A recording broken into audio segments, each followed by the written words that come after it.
And it is 2 minutes past the hour. Harrison with you, your new best friend. Welcome. Happy Monday. By the way, I want to congratulate our staff here at Harrison FM. A nice note from KPFK and others congratulating us on our honor last night at the Los Angeles Press Club, where I did, in fact, get a chance to hump Carl Bernstein's pant leg and try and absorb some of that good DNA so we can continue whatever the hell it is we do here on radio in 2012. We're going to have a lot of fun today, that's for sure, and we're going to talk to one of the smartest, the most luminous light bulbs of intelligence and humor that has ever graced our eyeballs, the optic nerve quivering in anticipatory delight. I could go on with the loftiest of encomiums, and they still would be meager and flaccid compared to the... Meager and flaccid. That's what she said. That's what she said. And by the way, we're going to cover a panoply of topics, a pantheon of parturient, and I've run out of peas. Right. But did you know that when your parents named you Carrie Harrison, that there was assonance in that name? So I've been told. Carrie Harrison. And the question is, did you pick up... You picked up any of his name? Did Carl Bernstein pick up any of your DNA? And that's the question, because you said you were humping his leg. There's more pant leg. Pant leg. Yes, I made sure. So there's more of a chance that he might have gotten some of, unless he hasn't washed those pants. Were you wearing a blue dress? I think they were. His pants blue is what I want to know. Now, you'll note that for aesthetic purposes, since part of the thing we're going to talk about is your new film, which is called The Magic of Belle Isle. We're going to talk about that. We're also going to talk about AFER a little bit. We're going to talk about gay rights, marriage, et cetera, and a super surprise, something I don't think you have heard in decades, Rob, that you're in. Here we go. And we're not talking All in the Family or anything. No, this is going to be a Gomer Pyle or something. No. It's a radical moment. A radical moment. A radical moment. Yeah, I'm not involved in any of those. I know that. It may have been somebody sounding and looking like you. It's probably sounded like You'll appreciate it. But because we're also going to touch into civil rights and some gay stuff, I have strategically placed Mercy Malik in eye shot for you as a gift to my brethren to balance out the aesthetic for you. She's beautiful, by the way. She's much prettier than I am. So Depends on your taste. I just wanted your approval for that. Yes, absolutely. Well, it's because I care. Let's talk for a second. You've got a new movie coming out in July, early July, around the 6th, 7th. Yes. And it's called The Magic of Belle Isle. Right. And I have to tell you, Rob, watching your movies, and I am such a gnarled cynic. There's nothing but broken glass and twisted barbed wire in my soul, I feel at this point. Having fought the fight that you fought for so many years, I just think the Titanic, shifting the deck chairs is just a good way to build muscle at this point. Yes. But when I watch your art, I get choked up. I want to cry. I feel like a human being, and I feel want to cry, but you didn't? Did you actually cry, or did you just want to cry? Do you see that chihuahua there? Yes, I do. With the painted, it's a he. Oh, it's a he. Yeah. I had a question about it because it has those pink nails, the pink claws there. Yes. Well, I did that as an homage to some of the battles that we all struggle with. Right. I thought he, after having had his testicles snipped, not by me personally, but for some cause unknown when I rescued him, that he's now available to have pink nails and not know the difference. Possibly. And he's comfortable with that. He's secure in himself. We'll never know. We're talking to Rob Reiner, director and screenwriter, nominated for Oscars, another 13 wins, 20 nominations. Certainly no layabout, no laggard. No, I've tried to do my family proud. I try to bring home, well, not bacon because I'm Jewish, but other good things to eat. Well, it's interesting. I mean, I knew you, in a sense, through your father. When I grew up as a kid watching the Dick Van Dyke Show, that was brilliant humor. Yeah. And I think not only does the apple not fall far from the tree, but when the tree is smart and the apples are good fruit, they tend to retain the magic from the parent tree. And I think that's much of your story, is you pay attention to life. You hardly use any metaphors. That's what I like about you. Thank you. That's what Kirk Douglas said last week. Yeah. I'd rather be a free man among men than be the richest senator of Rome. I'm Spartacus. You know, it's interesting, but Kirk Douglas, Michael Douglas, you know, who was in a film that I did, American President, he and I have talked extensively about the fact that we are probably there's maybe 3 or 4 people in this club that we talk about, which is children or offspring of parents who were wildly successful. I mean, you know, huge successes. Jane Fonda, you know, falls in that category. She's one of your parents? Well, no, I'm saying, you know, no, it's like we're the sons and daughters of, you know, and there's very few of us. It's a small club, But, you know, it's obviously his father and my dad, those are big, long, lanky shadows to come out from under. Yeah, and when you think about the radical notion of, like, All in the Family, I was forbidden to watch it by my right-wing Republican you know, not so crypto, but just fascist father. Wow. What happened to you? How did you get out from under? I ended up going to a public university at one point and meeting real living human beings. Wow. I got out of the boarding school system and the school in Switzerland and all that crap that goes on with that, and suddenly was drinking beer around a keg, and I woke up. Wow. But I think that's part of the deal that you have to do. And then you make a choice.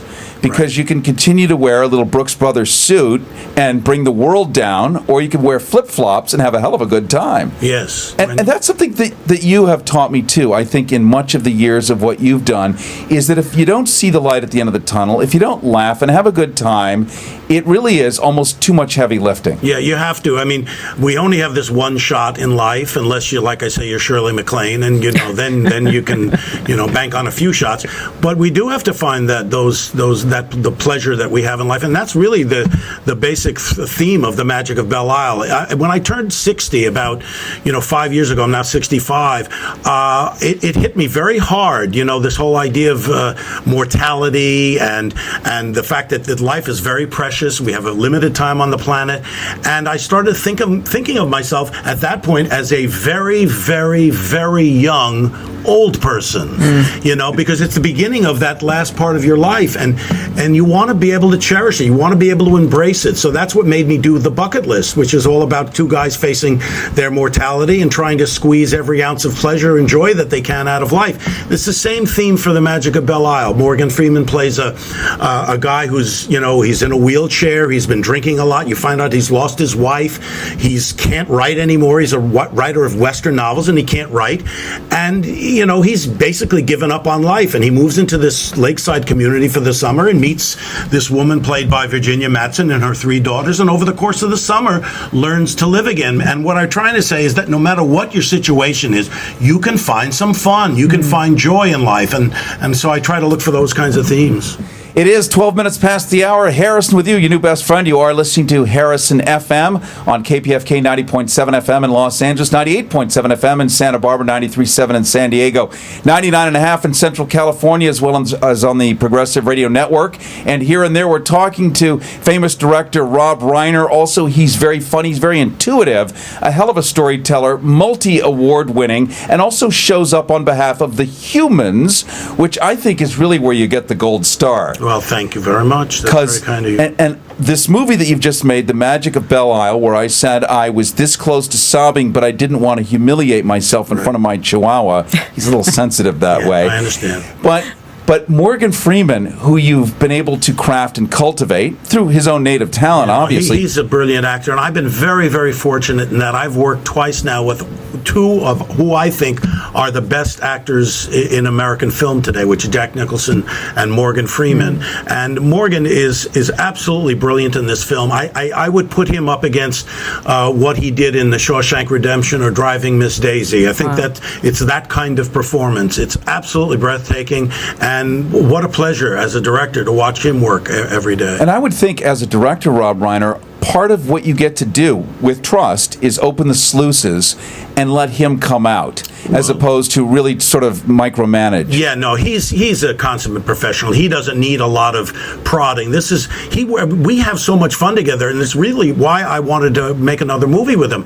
If I could, I would make every movie with him. We work very similarly. We both come to work knowing exactly what we want to do. We get it right the first time, and let's move on. I mean, he has an incredible facility. He is breathtaking to watch, and you don't have to. You do open the sluice and let him do what he does. He's absolutely brilliant. I've known Virginia Madsen here and there, just in the neighborhood, because she lives around here, when for 3 days a year she's in West Hollywood, that is. And she's wonderful. And I think one of the things that I see connected with you and what you do in life is you surround yourself with people who have like a healthy worldview. And that's part of the legacy, I think, of what you give. And I just want to tease, coming up in about 8 minutes, we're going to surprise Rob with a piece of audio he may or may not remember, even know exists. But it is horripilatingly interesting. But you're right about the worldview. I do try to surround myself with those people because at the end of the day, it's about the life experience. You try to make good films, you try to do good work and hopefully touch people. But at the end of the day, it's about the time you're spending on the planet with people. Yeah. And I see movies that I've made come on television, late at night or whatever, I'm flipping around.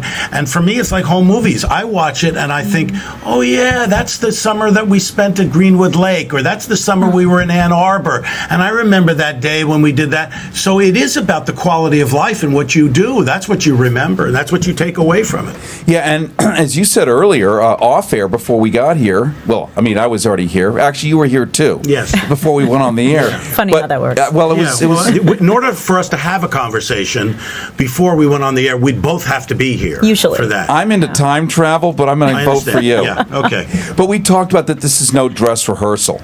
And I think a lot of people who feel so beaten down and so, like Air America, which was a wonderful and noble experiment. Yes, but a venture that I put invested money into. Oh. Didn't receive any back, but we tried. We did try.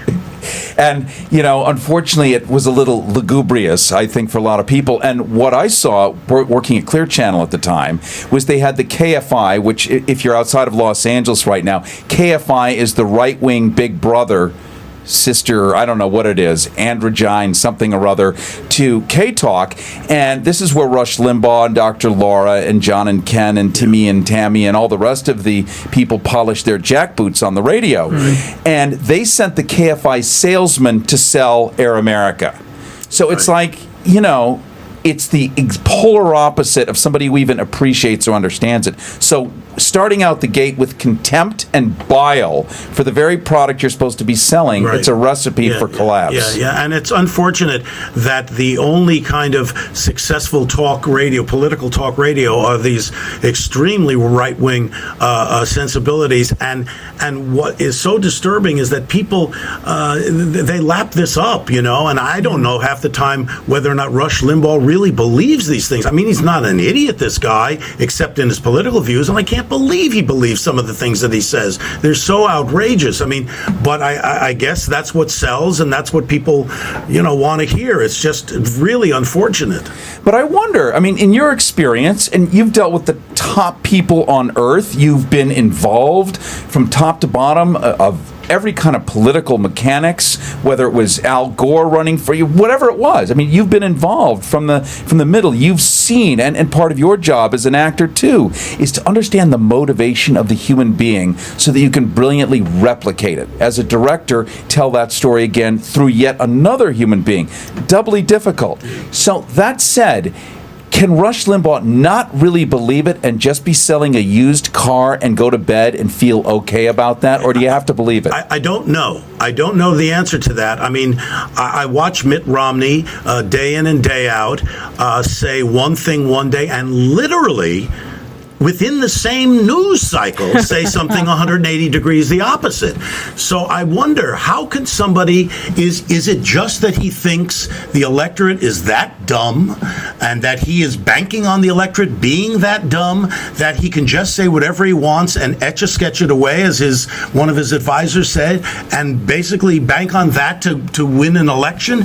It puzzles me. I mean, again, he's not an idiot, he's not stupid, and yet he says things things in polar opposite of something he said within 24 hours. And nobody seems to matter. Maybe they're not paying attention. Maybe they don't care. And so I watch that and I wonder. I wonder who, if they really believe these things that they're saying. Well, he has... How can you say the sentence, as far as immigration policy, and we're talking about it today because of the Supreme Court ruling, how can you say, well, they should self-deport? He said that. We're all laughing about it, but he said those words. In earnest. Yes. Now he's saying something completely different, that I'm going to, put together a comprehensive, immigration policy. It's just so crazy. So, I want people to watch Aaron Sorkin's show just because it's really talking about the truth. And we have to get back to that. We have to get back to honest discourse and just, not bank on the fact that the electorate is just going to be dumb and not really process any of this. Well, I'm thinking, Rob Reiner, that you might have missed the interplanetary connection with Mr. Romney. There is the planet Kolob. There's a whole lot of stuff that you and I did miss that. Down here, I did miss that. We're struggling around with plants and air and water that we may or may not be able to drink. Right. But he's got a separate thing, and having, I think, christened many Jewish people after they died, and brought them into the church, baptized. Yes, he baptizes people after they're dead, which is, an interesting concept. Interesting, yeah. Especially when you didn't request it or authorize it. That's a prickly one. Yeah, it is. It is. But I don't know how effective it really is. We'll find out. Harrison with you. We're going to go to traffic in just a moment, and then coming up in about 3 minutes as we continue talking to Rob Reiner, director of a new movie called The Magic of Belle Isle, which I saw, and I will tell you my tear ducts got swollen. They got turgid. What's another word for that? Tumesced. Right? Oh. That good. It is a wonderful, old-fashioned bit of storytelling where the actors actually take time to have dialogue. I know, it's cuckoo for Cocoa Puffs.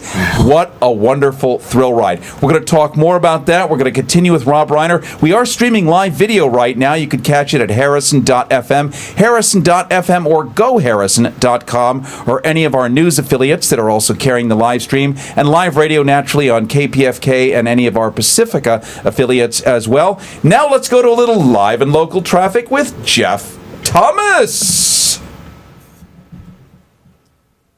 Completely unsponsored, common sense commuter traffic. It is 21 minutes past the hour. This is your Bill Harrison live and local traffic report on KPFK. Let's get started in Vernon on the 710 South before Bandini. A two-car wreck is taking away the carpool lane. The drive is stacked from the 5 freeway. In Linwood on the 710 South, just a little south of that last incident, with the 105 freeway, there's a wreck blocking the 2 left lanes by the slow from Internal Highway. In Glendale on the 5 North at Western, there's a stalled car blocked in the right lane. Just stop and go from the 134. Finally, in Alhambra, on 10 West before Fremont, there's a crash blocked in the number 4 lane. Drivers going to be slowed go from Garfield. For Harrison, I'm Jeffrey Thomas. I'm KPFK 93.7 FM here in Los Angeles, 98.7 FM in Santa Barbara. Commuter traffic. GoHarrison.com. 310-737-TALK. When I heard your show, I actually peed my pants laughing on the 405. Cab drivers had it on, and they were big fans of yours, so just to let you know, the yellow taxi population. Hey, Harrison, I was listening to your show last week on Saturday, and so I missed like the first 15 minutes of the movie. I'm out like $12, so I was wondering if, maybe you just mail me the check. You're the most despised on my list. And believe me when I tell you I'm making a list. Message marked urgent. Bag it. Hello, Harrison. I just want to let you know you're absolutely the best thing I've heard on radio or TV in my life. Wonderful. Keep up the good work. I'm a 50-year-old black male, closeted bisexual, cross-country truck driver who is an extraterrestrial in a human body. I have made the dedication to be true to myself. Occupy this. 310-737-TALK.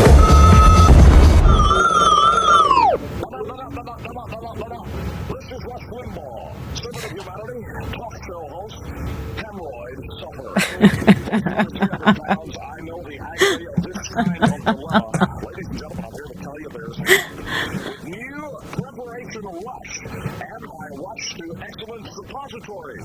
Now you can end the pain of itching or hemorrhoidal tissue. Just look for my picture on a box of suppositories and the applicator cube. Another fine product from OIB, the Obesity in Broadcasting Network. Things were pretty bad down in Beaverton after the Big Beaver River overflowed and sent Beaverites running for their lives. Well, those poor folks lost just about everything, and they almost lost hope. But that's when the people I work for at Philip Morris stepped in. We airlifted in all the supplies that the townfolk desperately needed to get their lives back in order. People of Beaverton, we're here to help you. Are you from the Red Cross? No, the Philip Morris Companies. You should have been there to see their faces when every Beaverite was given a carton of Marlboros and a block of expired Velveeta cheese. Here you go, little girl. You need matches?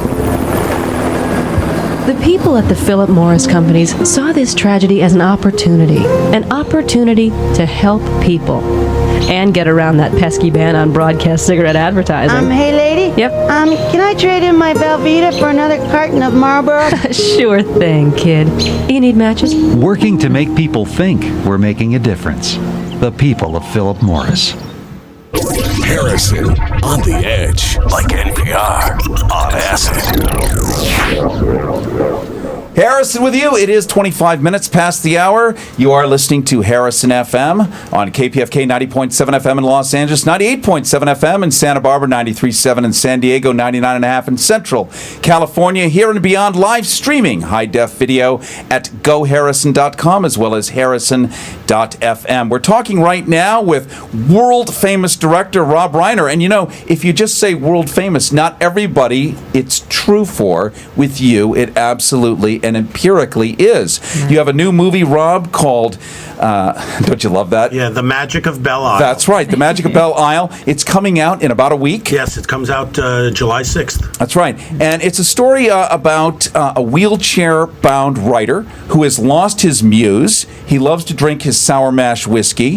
He's doing the pour me another drink routine, right? And through this relationship with Virginia Madsen, not to destroy the thing, but let's say he repercolates his coffee pot. Yes. He learns to live again. He learns to embrace life again. And I think that's really the plot of the human play. So many of us, and again, we live in well, I think everyone has always said we live in tough times, but Jesus, do we live in tough times now? Yeah, I think everybody probably said that at some point in time. Yep. And you have to find ways to enjoy yourself, and then find good friends that you can do, have fun things to do. Find something you like to do that you're passionate about, that you're good at, and just do it. Absolutely. Now, I promised that we would tease you with something, or I teased something that you probably have not heard in about 30 years. Okay. And so we found this in the vault. It was a reel-to-reel tape with dust on it. Yes. That happened in 1974. Okay. And I'm just going to have to kind of spoil it here. We'll go to the phones in just a minute, by the way. Everybody on hold. Hold on a second. We are talking to Rob Reiner live. Here's what happened. It was flown in by airplane back then. There was no FedEx. The transcripts to something that had just happened that was newsmaking. And I referenced Carl Bernstein, who I humped the pant leg of last night. I know what this is. When we got honored. Yeah. And so we found audio of you and Mama Cass Elliot. Oh my God. Reading the Nixon transcripts that were not yet publicly available. Right. These had been leaked. You were the only ones, and this was the first time any of the residents of Earth would hear this. Right. I remember doing this. So here we are. Here you are, Rob, and let's take a listen. And it's about 2 minutes long, but oh my. Our actors will now introduce themselves and indicate the parts they will be playing. Hi, I'm Rob Reiner. I'll be playing Ehrlichman. I'm Eugene Trubnik, and I'll be playing Mr. Nixon. I'm Cass Elliot, and I'll be playing Haldeman. And now for the meeting that took place on April 17th at 12:35 in the afternoon in the Oval Office. The first voice you hear is that of the president. Go ahead on the action. Well, it would involve the suspension because it would involve a recounting of how you happen to get into that personal investigation of this by reason of Dean's being unable to reduce his full report to you to writing for you, and that rang a bell. You personally turned to and have spent a great deal of your time in the last several weeks on this, and they will consider. And otherwise, they'll go into open hearings? Yes, but there again, executive privilege is reserved. Oh, executive privilege is reserved. Fine. At this point, the way we're in this soup now, we can lose nothing by going. That's right. I think we may gain. That's right. I couldn't agree more. So if you can prepare me with at least that much, I'll agree. That I can say that today. Well, that's a hell of a bomb shelter right there. Yes, it is. But let's get on with the rest of it. That's right. That's all I have for today. But it gets you into the case. It's you leading it. It notices the progress in the grand jury is related to your efforts, and it doesn't say what they are. Well, the point is, through the story today, is that John Dean is suspended. But, and then John Dean is going to be out there plastering, out saying the president has indicated that Haldeman and Ehrlichman too might go. Let me suggest a different process, which is that you don't suspend Dean, but that you instruct John Dean that he is not to come to work anymore. He is in effect suspended, but not publicly suspended. Yeah, very Nixonian, right? Oh my God, I remember that. And, you know, there's also been some tapes released where Nixon talks about having seen an episode of All in the Family, and he basically trashes me because I apparently, and it was an episode that dealt with homosexuality. There was, I think, the 4th episode we ever did, and Archie had a friend who was an ex-football player who turned out to be a homosexual. I had a friend that was kind of, you know, dressing a certain way, and he used to just trash him and say, you know, Sweetie Pie Roger, your friend, and he was straight. So, and then Nixon talked about how he saw this disgusting television show where they talked about this, and that young kid with the long hair, and he talked about me, and I heard those tapes. So what an honor! I know it's an honor to be trashed by Nixon. And I'm told by the Pacifica Archives, who made this available for us today, and that's pacificaarchives.org, as I appropriately plug them, as I said I would, pacificaarchives.org. Wow. That's .org, pacificaarchives.org. When they, pacificaarchives.org, made that available today, one word, apparently this is the only known record of Mama Cass Elliot ever being political. This according to her daughter. There is no other recording, no other video, no nothing of her ever having engaged in a political moment. No, it's true. I mean, during the 60s, I was with a group called The Committee, which was an improvisational theater company that did political satire. And sometimes Mama Cass would come and hang out with us. Janis Joplin also came on stage with us and hung out and did some improvs and stuff. But very rarely, I mean, there was a cross-pollination, no question about it, between the rock and roll world and the political satirical world, but very rarely would they come out and do these kinds of things. We're going to go to news in just about 30 seconds with Mercy Malik. Harrison with you. You are watching and listening to Harrison FM, harrison.fm, where you can see live video right now of Rob Reiner, director Rob Reiner, who's talking to us about his movie, The Magic of Belle Isle. Rob, as you know, Oscar nominee, has won another 13 awards, 20 nominations, more than any human can probably tolerate without being weighed down and having his mantelpiece fall and crash on the floor. But that's what good art looks like. It weighs a lot. And we're going to continue. Nice. And we just played a weighty piece of audio. And we're going to get a little bit into civil rights. AFER, something that Rob has been behind to help create gay marriage. And a new movie that's coming out, untitled, I think, still, but we'll find out. Well, the movie that's coming out is The Magic of Belle Isle, but I'm working on another film that but I have a title for that as well. Oh, do you? Okay. Yeah. Well, we're going to get into that, and we're going to talk about what it means to be a superhero. He's way too humble to put that moniker on himself, but I'm just going to lavish him with it until he soaks in the paint of Well, it is kind of a verbal abuse. Until I start to actually cry. Yes. An act of emesis. Then we're going to go to your phones. 310-737-TALK are your Harrison hotlines. 310-737-TALK. And now a little news with Mercy Malik. Go Harrison. News update. Harrison FM News Time is 33 minutes past the hour, and I'm Mercy Malik with your reality check. The United States Senate last week rejected a proposed amendment to the Farm Bill, which would have allowed states to require the labeling of genetically modified foods. Allow me to repeat, the proposal did not mandate state labeling. It only aimed to allow states to do so of their own accord. But the corporations who want you to eat their frankenfoods unawares were having none of that. RawStory.com reports that the amendment's author, Vermont Senator Bernie Sanders, said the bill was, quote, opposed by virtually every major food corporation in the country, end quote, which begs the question, what are they afraid of exactly? Californians can take pride in the fact that Senator Barbara Boxer co-sponsored the amendment, and Dianne Feinstein was among the meager 26 senators to vote for its passage. Sanders, meanwhile, vowed to continue the fight with future legislative proposals, saying, quote, the people of America have a right to know what's in the food that they eat, end quote, which is, crazy democracy. Talk. Yeah, crazy. It's 34 minutes past the hour.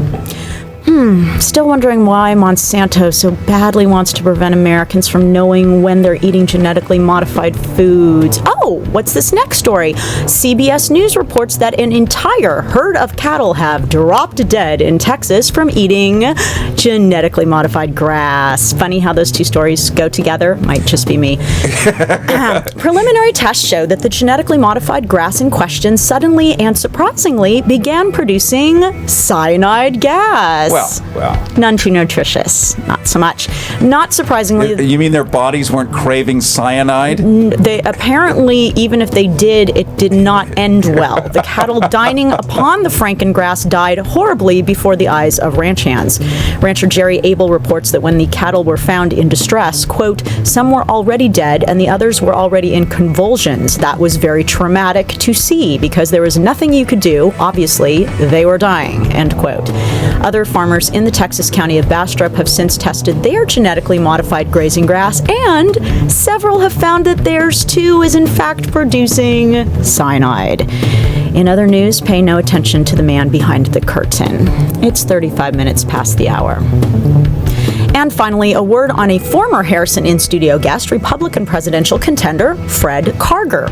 While Mitt Romney is acknowledged as the inevitable Republican candidate for president, his nomination is not yet official, so the campaign marches on, including candidate Karger, the very first openly gay U.S. presidential candidate to run for nomination by any political party.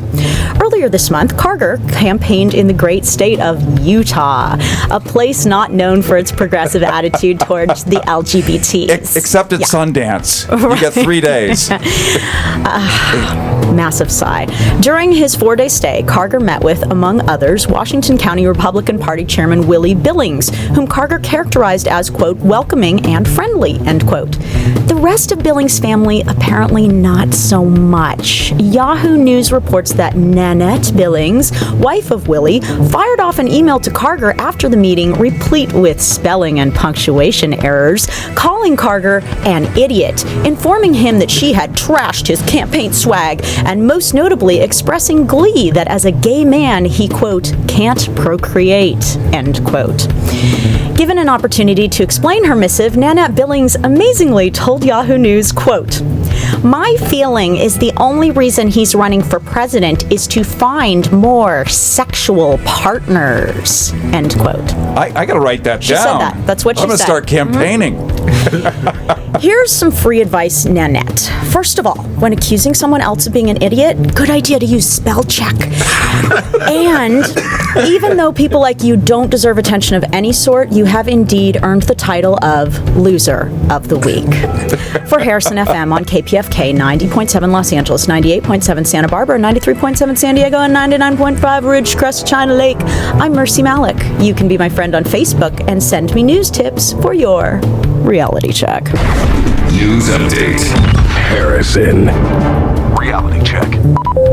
Hi, everybody. Harrison with you. When U.S. News and World Report reported the remains of Richard Nixon's Cocker Spaniel Checkers would be dug up from New York's Bidewee Pet Cemetery and moved to the Californian gravesite of Richard. Well, I'm not a crook. Nixon. No one followed up on this exciting report. Evie represents the Nixon Museum in Yorba Linda, California. We have a topiary of Checkers in our garden, but Checkers is resting peacefully at Bidewee. Ah, the spaniel years. Pop Nixon stroking his dog. Daughters gazing up at their visionary dad. As daffodils and pansies bloom around the Nixon graveside, we shall eagerly watch to see if Checkers' ribcage, his bones and skull are dug up and repackaged into a cardboard box, then flown in the baggage compartment of a 727 until being scattered at their final resting place, Dick and Dick's dog, together again in a cool hole deep in the ground at Yorba Linda. Reality check with Harrison.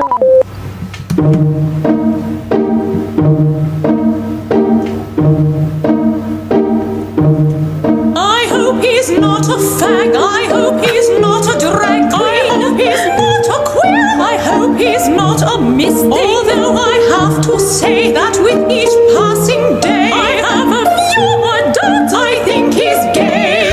He drives a common gear. I think interior. There's such lovely taste. It makes mine seem inferior. In the hottest weather, he wears pants of leather.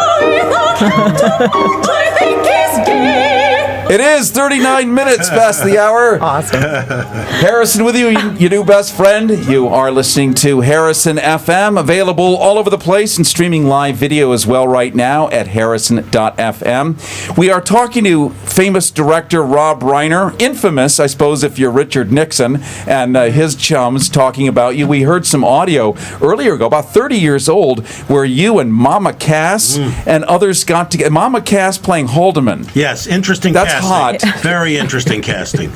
That's out of the box. Yeah, that is. really.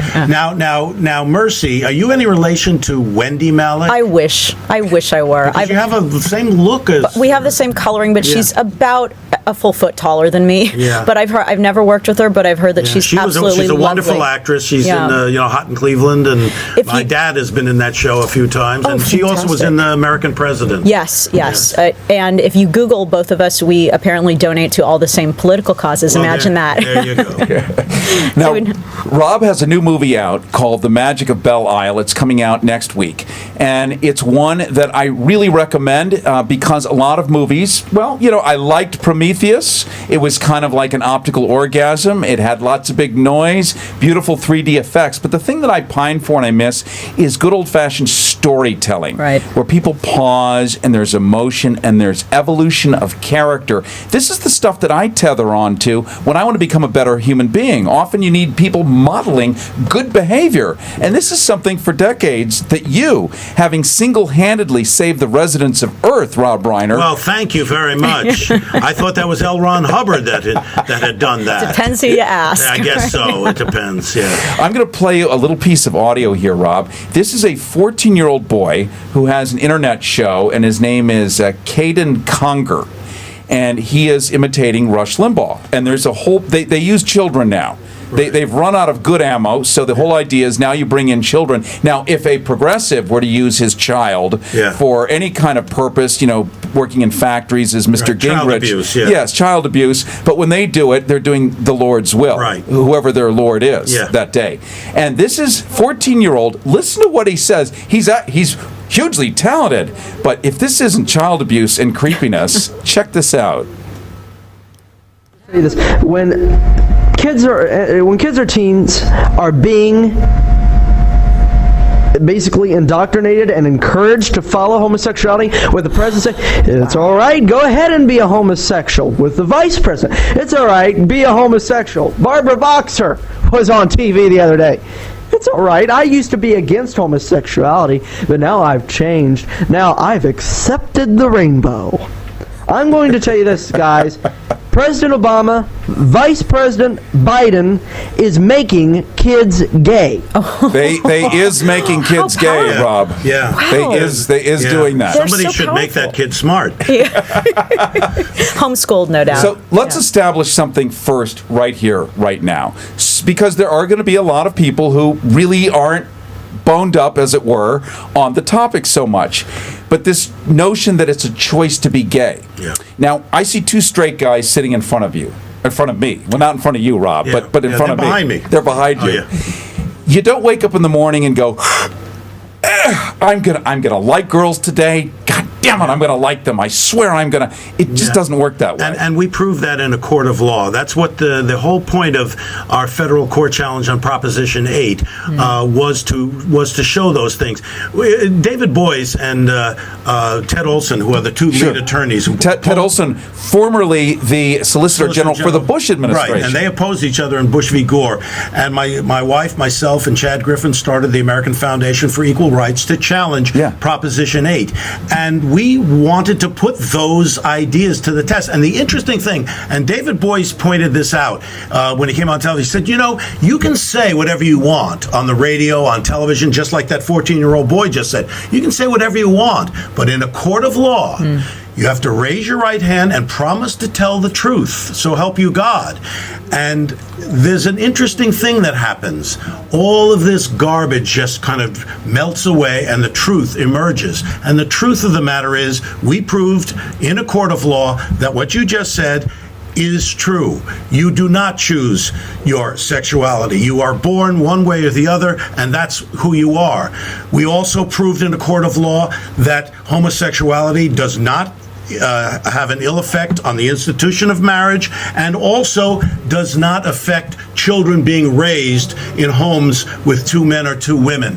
We proved that in a court of law. The opposition had nothing to say about this, and interestingly enough, the only witness that they put on was a guy named David Blankenhorn.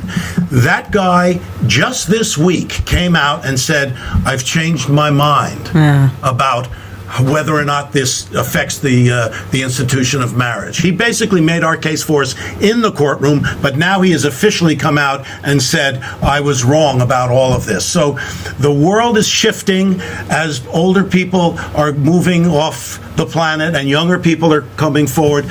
We see a huge shift, and right now we're over 50% in this country that believe that gays should have a right to get married. The gay community is the only community left in America that is thought of as lesser under the law. There is no other community. Every other community has legal protection under the law, except the gay community. And that's going to change. Yeah, and the gay community may have nicer water fountains. That would be the only upgrade in this. Right. And it's interesting how a group of American citizens can be singled out as under people, and it does. And if you just swap out the word and say Italian instead of gay or Jewish or something, we get, oh my God, you're actually picking out a group of American citizens. Yes. But for some reason, I think people do have in the back of their mind that you made a bad choice somewhere. Yes. But we know from science, and it was UCLA in concert with a BBC-funded program, they found that a fruit fly within a single hour had its orientation change 5 times because of the temperature differentials. And when the temperature went up and down, the hormones actually changed, affecting the rhinencephalic nerve, and it caused them to like boy fruit flies or girl fruit flies, and the fruit fly didn't care. And this was not covered in the U.S. Because it's not being it's not encountering any prejudice from other fruit flies. I think that's why it didn't care. That's good. And to get to your audio clip for a second, what 14-year-old boy in his right mind wants more competition for 14-year-old girls? What's that about? Seriously?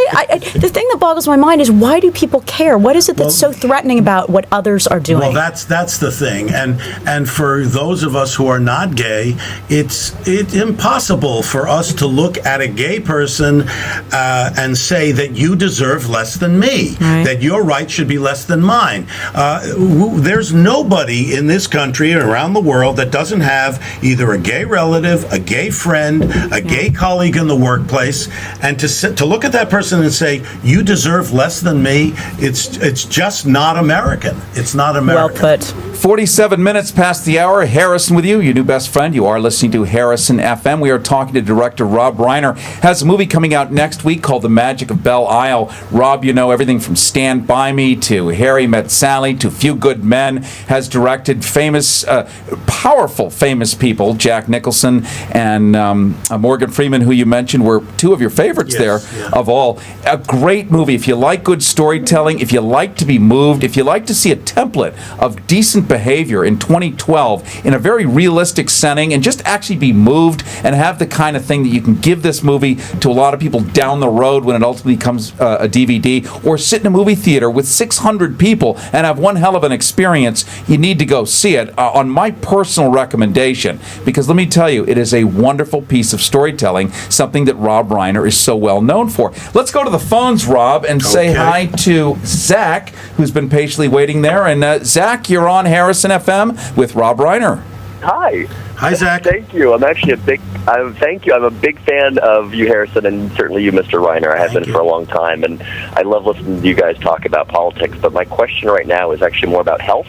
Yes. And I heard that you have asthma, Mr. Reiner, and I know that you've been active in highlighting health disparities for young children. And I did when I was very young. I don't have it now. I did have aspects of it when I was young, but when I was the chairman of the state commission on First Five, it's called the First Five Commission, which I was for 7 years. I chaired that commission. We did spend a considerable amount of money because it is a very, very difficult problem here in California, around the country, for children who have asthma. We did spend a lot of money in asthma prevention and asthma treatment. Yeah, and so I was curious about, I guess your experience as a child with asthma, and then what can we do to sort of raise the awareness and get the word out about the dangers of asthma? That's all I wanted to ask. Well, unfortunately, we don't have as many resources as we'd like to have. It sounds like a lot. The First Five Commission, brings in about $600 million a year, but those services, that money goes to services for all children 0 to 5, and it's all kinds of programs, preschool and healthcare and parent education. And one of the aspects that we did focus in was on asthma and asthma control. So, we're doing what we can, but it is difficult, and especially since there are so many huge problems facing us today. To get the word out on a particular issue is very difficult. Does that answer your question, Zach? Well, it certainly does, and I really appreciate it. You're a gentleman and a scholar. Thank you, Zach. And so am I. Yeah, so is Carrie. Harrison's a gentleman. Thank you, Zach. We know he's a scholar. I don't know if he's a gentleman. Well, let me show you a gentlemanly act. This was given to me yesterday by Carl Bernstein. It's my personal copy of All the President's Men, and I'm giving this to you. Because you have done more than 99.3.2% of the people that I know. Thank you very much for this. And interestingly enough, I watched this. I've seen this film about 25 times. The film that's made out of this about 25 times. I watched it 2 nights ago.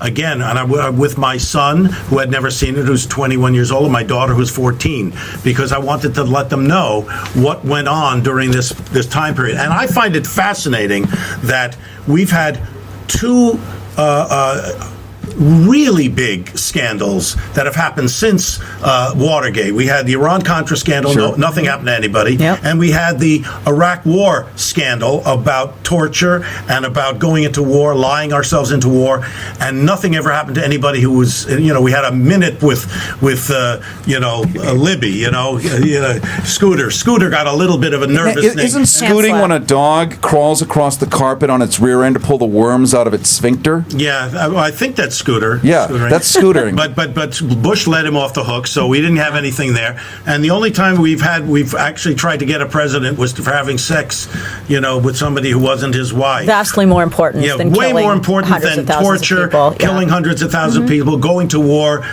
based on a lie, or trading arms for hostages. Let me throw out the white elephant in the middle of the room. Last night, we're at the Los Angeles Press Club, and I think the Lifetime Achievement Award was for TV News having covered fearlessly construction workers drinking beer during the lunch hour.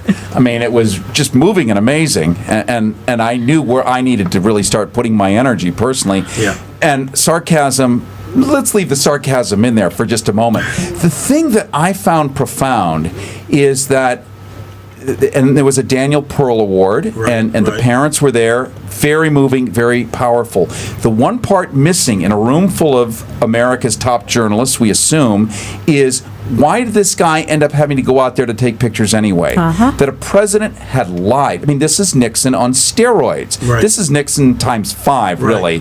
And that's not the story. The story is the symptom. The symptom is good people end up getting permanently damaged. That's the symptom. The source, the metastasized ickiness, is not talked about at all. And it was sitting in the middle of the room, and nobody stood up and said, And how do we deal with that? Well, it's rough because now the news outlets are all owned by major corporations.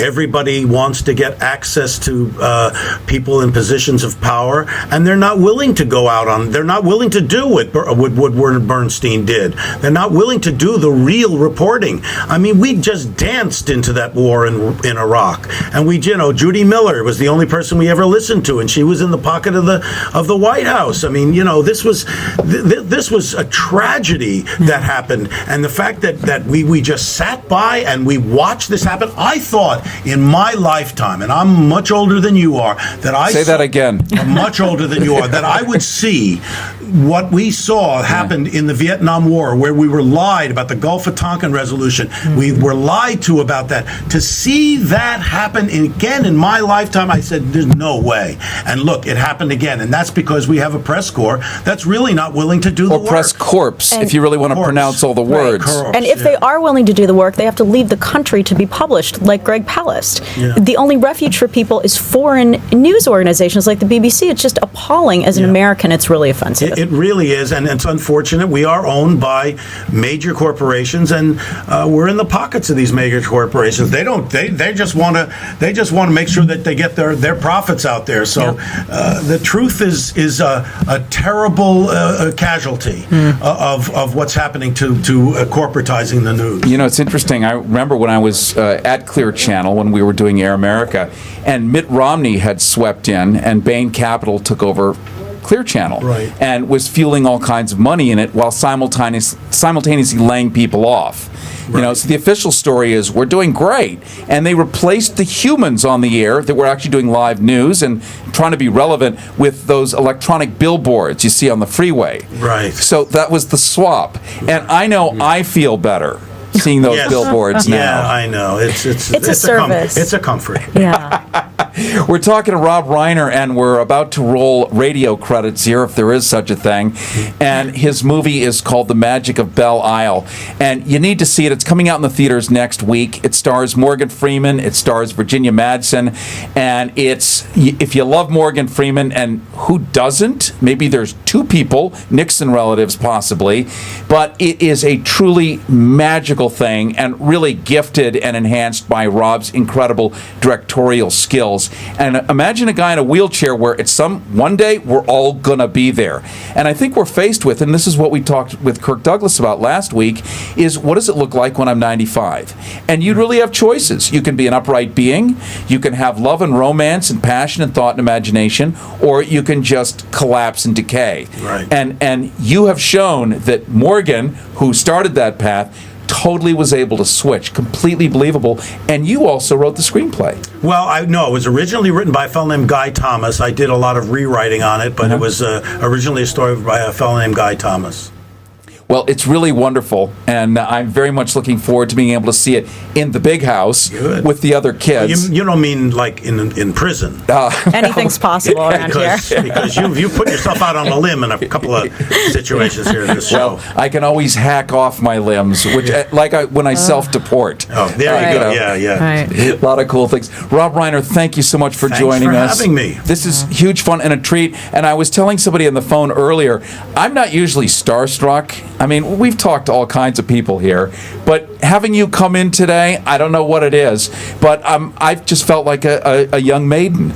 So I'm getting a grip now. And I want to thank you, Mercy Malik, for doing our news. As always, Garrett Ritt, thank you so much for helping us out. Everybody else, KPFK, Harrison with you. Don't forget, there's going to be a podcast of this within 23.7 hours at harrison.fm, harrison.fm, and of course on Google as well. Thank you so much, and we will see you next week.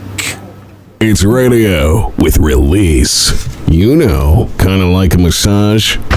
Harrison on the edge.